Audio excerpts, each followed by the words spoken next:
पुराने हवेली का बरामदा धूप भरी सुबह की गर्म चमक से नहाया हुआ है। रामलाल चुपचाप बैठता है। उसका चेहरा समय और अनुभव से बनी झुर्रियों का एक परिदृश्य है। वर्षों के भार के बावजूद उसकी आंखों में एक उज्ज्वल चमक नाचती है, जो अनकही कहानियों का संकेत देती है। वह अपनी यादों के भूल भुलैया में खोया हुआ दूर क्षितिज को देखता है। धुंधले प्रकाश वाले कमरे में रामलाल एक पुरानी डायरी पर झुके बैठे हैं। उनके चारों ओर की दीवारें धुंधली तस्वीरों से सजी हैं, जो बीते दिनों की कहानियां सुनाती हैं।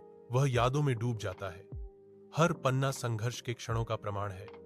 कमरे की शांति उसके अतीत के भार को बढ़ाती है। उसकी आंखों में विद्रोह की एक झलक चमक उठती है, क्योंकि उसे अनगिनत बार याद आता है कि जीवन ने उसे तोड़ने की कोशिश की।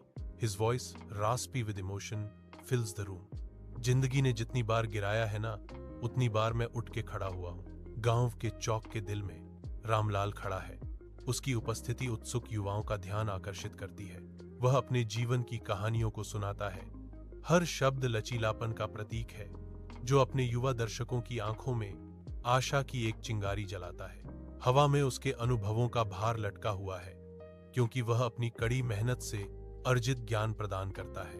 अब न टाइम बर्बाद करता हूं, न किसी की बातों पे भरोसा, अब बस एक रूल है, रामलाल कहते हैं। उनकी आवाज नए संकल्प से गूंज रही है। या तो रास्ता बनाओ या फिर रास्ते से हट जाओ, वह घोषणा करता है। उसके सामने युवा दिलों के लिए एक चुनौती और प्रेरणा। युवा रामलाल के शक्तिशाली शब्दों को सुनते हैं। उनकी सामूहिक सांसें थमी हुई हैं। उनके चेहरों पर उभरते हुए दृढ़ संकल्प को दर्शाते हैं।